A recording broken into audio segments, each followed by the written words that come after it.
significant diplomatic escalation, India has withdrawn its High Commissioner from Canada, intensifying the standoff between the two nations over the Khalistan issue. The move comes in the wake of heightened tensions following recent allegations and counter-accusations related to pro-Khalistan elements in Canada.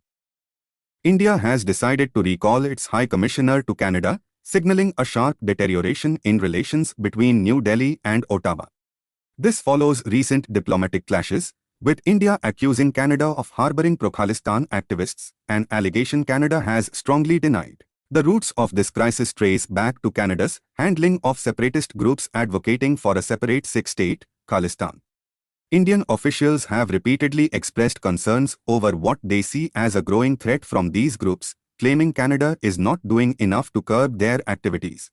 In recent weeks, the situation has escalated dramatically, with both countries expelling diplomats, and now, India's decision to pull back its top diplomat marks a new low in the bilateral relationship. The Khalistan issue has long been a point of friction between the two nations. While India views the movement as a security threat, Canada has maintained that it upholds freedom of speech and peaceful political expression within its borders.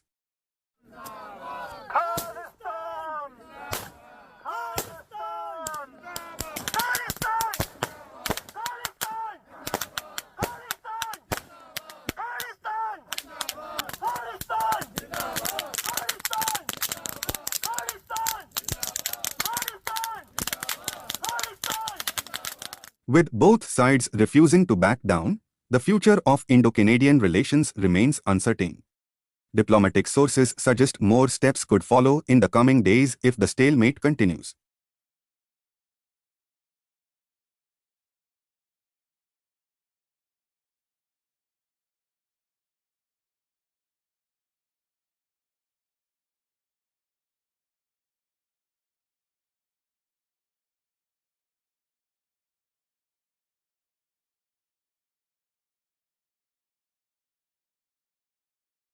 Canada has done what India has long been asking for. Canada has provided credible, irrefutable evidence of ties between agents of the government of India and a murder of a Canadian citizen on Canadian soil. Now it is time for India to live up to what it said it would do and look into those allegations. It is in the interest of both our countries and the peoples of our countries to get to the bottom of this. Canada stands ready to cooperate with India. Canada says it has credible and irrefutable evidence. If that is the case, it raises some questions like, what is this piece of evidence? Why hasn't it been publicized? And why did Canada wait so long? These are questions that only the Trudeau government can answer. As for India, this is a strong message. India has done this with Pakistan. The last instance was in 2019 after the Pulwama attack. New Delhi decided to call its envoy back.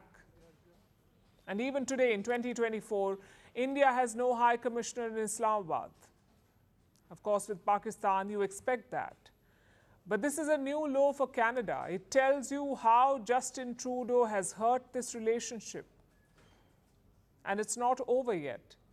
India has linked to Canada. Let me quote again. It was also conveyed that India reserves the right to take further steps in response to the Trudeau government's support for extremism, violence, and separatism against India.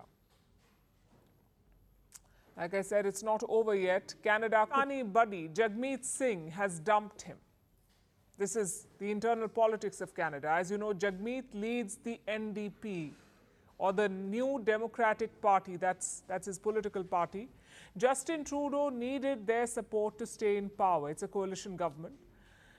So right now, he does not have a majority in parliament because Jagmeet has dumped him.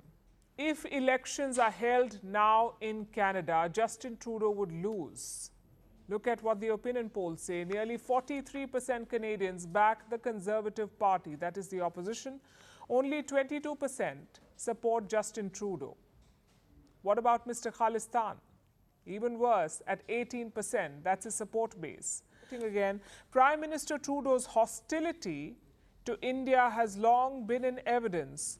Under criticism for turning a blind eye to foreign interference in Canadian politics, his government has deliberately brought in India an attempt to mitigate the damage.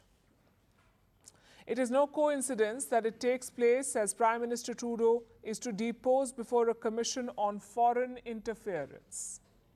And this is just a sneak peek. 2018 visit to India, you may remember that one, the one where he dressed up like a wannabe Bollywood actor.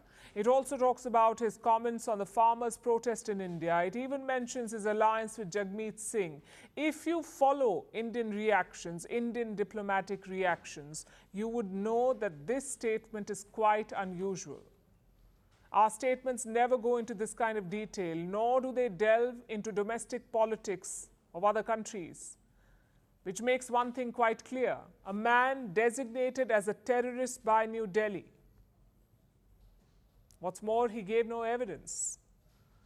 You just heard the Canadian diplomat. He says credible evidence has been passed on to India. But look at New Delhi's statement. I'm quoting again. The Canadian government has not shared a shred of evidence with the government of India, despite many requests from our side. Multiple extradition requests from the government of India in respect of terrorists and organized crime leaders living in Canada have been disregarded. To handle this whole situation, he could have opted for quiet diplomacy, but he chose to make a spectacle out of it, to put pressure on India. He also kept defending the separatist voices in Canada, whether it was threats against Indian diplomats or demands for a Khalistan referendum, or even the glorification of an Indian Prime Minister's assassination. For now, this diplomatic row shows no signs of easing, and with both countries deeply entrenched in their positions, it remains to be seen how far these tensions will escalate. We'll keep you updated as the situation unfolds.